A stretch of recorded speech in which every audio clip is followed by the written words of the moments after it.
My name is Sandy Wetzel. When I attended Siena Heights University, I was Sandy Bastian, and I graduated in 1972. After graduation, I was still in the community, and I taught for the Adrian Dominicans at Our Lady of Gate of Heaven in Detroit, and then eventually went out to Rockwood, St. Mary's in Rockwood. And it was probably after about 15 years, I decided that perhaps I wanted to leave the community. It was a difficult decision, but for various reasons I did leave the community. And I taught for 2 years, but I was teaching for the public school at that time, and I kept getting laid off. So I decided I had to survive on my own, and I went into business and worked for Detroit Edison at the nuclear power plant in Newport for about 20 years or so. But still, my Catholic upbringing and my training at Siena Heights allowed me, although I wasn't teaching, to progress in the field that I was working in. And Siena gave me an opportunity to appreciate my own talents and to encourage me to always strive for something better.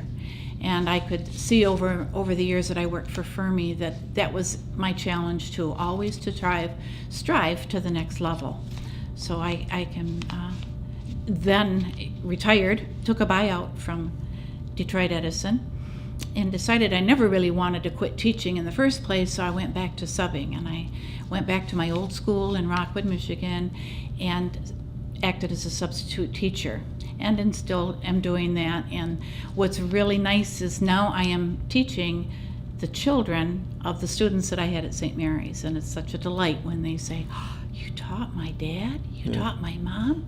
Those are your grand students. My grand students, I Yeah. call them. What Yeah. were they like? And I said, oh, they were wonderful students. Sandy was a music minor here at Siena Heights, and she takes her guitar to class, and the kids will work their heads off to get to sing a few songs at the end of the day, and it's really quite a motivator for the young students. In fact, many of them have told her that she's their favorite substitute. You know, she'll come home and just glowing because one of the little guys gave her a hug or something, you know, and she said, yeah, you know, that makes it all worthwhile when one of the kids appreciates you teaching them so much that they come up and hug you, just, you know, and yeah, those kind of things, you know, you can't put a price on those rewards. Keeps us coming back, doesn't it? Oh, yeah. We've created the Edith and Virgil Bastian Endowed Scholarship in memory of my parents, and they were just instrumental in my life as far as education is concerned. We were not wealthy. Dad never went past the 8th grade, nor did my mother, but they both encouraged the best from us as students. They expected it. And my father used to tell stories of, and he was very, very intelligent, used to tell stories how the engineers at his shop would come down and question him about how they should resolve a problem. Dad was a setup man in a factory, how he would set up the machines. And he would tell them, well, we need an improvement, we needed to do this. They'd go back to their office and they would follow through on my dad's advice. Dad never got credit for what he did, but he had the knowledge.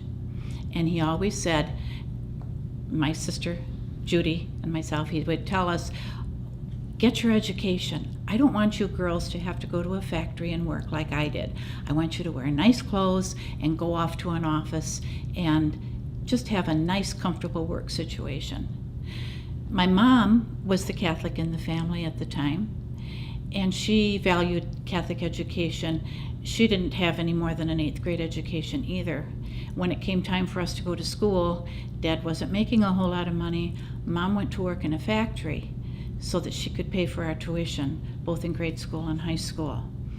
And for this reason, and they always wanted us to do our best, and there was nothing happier in our houses when we brought home our report cards and we got A's, and it was, we didn't get paid for those good marks, but we sure got the atta girls, and that just encouraged us to do more. We hope we'll help a lot more students, young students, get a Catholic education, and we hope that they in turn will feel the need to give something back to, and hopefully this will perpetuate more scholarships, and also it will perpetuate a community of adults in the business world and in the adult world, government, wherever they go.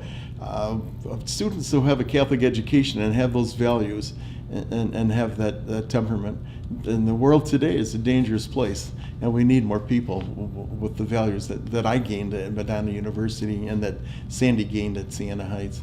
And I would encourage anyone that is even considering doing this type of an endowment, move on it and do it now. Don't wait until you're on your last days, but get it started now and watch it grow, and there will be something there that you'll be so proud of.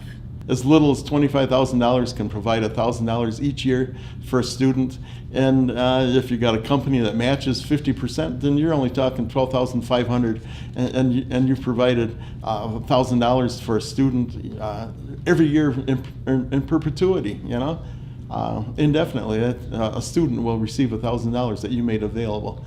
I can't encourage people enough to do this kind of thing, to make sure that Catholic educations are available to students, and that we put more people out there in the world with those values and with the value of a Catholic education. Sandy and I both know that it's made a big difference in our lives.